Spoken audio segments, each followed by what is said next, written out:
आई 20 वर्षांपासून एकाच ताटात जेवत होती. निधनानंतर कळालं कारण, मुलगा धक्क्यात. ही घटना आहे एका आईची आणि तिच्या एका साध्याशा ताटाची. पण त्या ताटामागे लपलेलं रहस्य इतकं खोल आहे की ते ऐकल्याशिवाय तुम्हाला चैन पडणार नाही. एका घरात एक आई आणि तिचा मुलगा राहत होता. घर अगदी सर्वसामान्य होतं, ना फार श्रीमंत ना फार गरीब.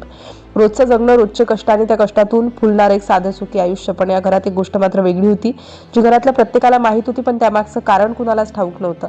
ती गोष्ट होती एक ताट, एक अगदी लहानसं साधंसं ताट. दिसायला ते इतकं खास नव्हतं, कुणी त्याकडे दुसऱ्यांदा वळून पाहावं, पण त्या ताटाला एक वेगळंच स्थान होतं. कारण मागील तब्बल 20 वर्षांपासून त्या आईने या ताटाशिवाय दुसऱ्या कोणत्याच ताटात जेवण केलं नव्हतं.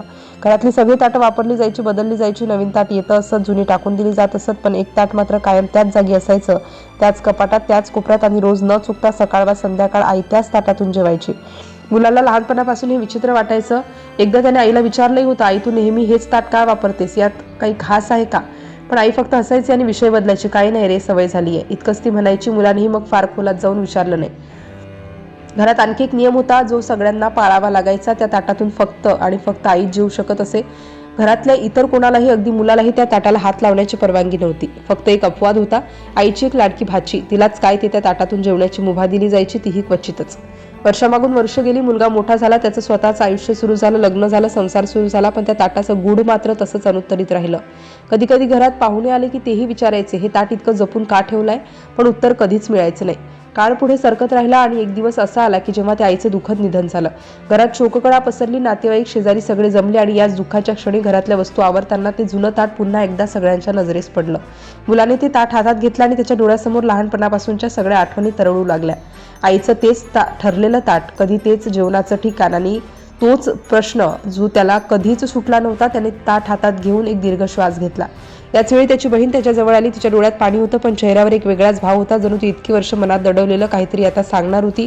तिने भावाच्या खांद्यावर हात ठेवला आणि हळू आवाजात बोलायला सुरुवात केली. तुला माहित आहे का, हे ताट आईला इतकं प्रिय का होतं? तिने विचारलं. मुलाने नकारार्थी मान हलवली. आतापर्यंत त्यालाही हे गूढ कधीच उलगडलं नव्हतं. बहिणीने एक क्षण थांबून डोळे पुसत पुढे सांगायला सुरुवात केली. बहीण म्हणाली, आई लहान असताना खूप गरीब घरात वाढली. त्यांच्या घरात धड जेवायलाही धड भांडी नसायची. एकदा शाळेत एका स्पर्धेत आईने पहिला क्रमांक पटकावला होता आणि बक्षीस म्हणून तिला हे ताट मिळालं होतं. तिच्या आयुष्यातलं हे पहिलं आणि एकमेव बक्षीस होतं, जे तिने स्वतःच्या मेहनतीने, स्वतःच्या हिमतीने मिळवलं होतं. हे ऐकून मुलाच्या अंगावर काटा आला. बहीण पुढे सांगत राहिली, त्या गरिबीच्या दिवसात हे ताट आईसाठी फक्त एक भांडं नव्हतं, तर तो तिचा स्वाभिमान होता, तिच्या कष्टाचं फळ होतं आणि तिच्या आयुष्यातला एकमेव अभिमानाचा क्षण होता. म्हणूनच ती हे ताट जीवापाड जपत राहिली आणि शेवटच्या श्वासापर्यंत त्याच ताटात जेवत राहिली. हे ऐकून घरातल्या प्रत्येकाच्या डोळ्यातून अश्रू वाहू लागले आणि आईच्या त्या साध्याशा ताटामागचं प्रेम आणि संघर्ष आता सगळ्यांनाच उमगला होता.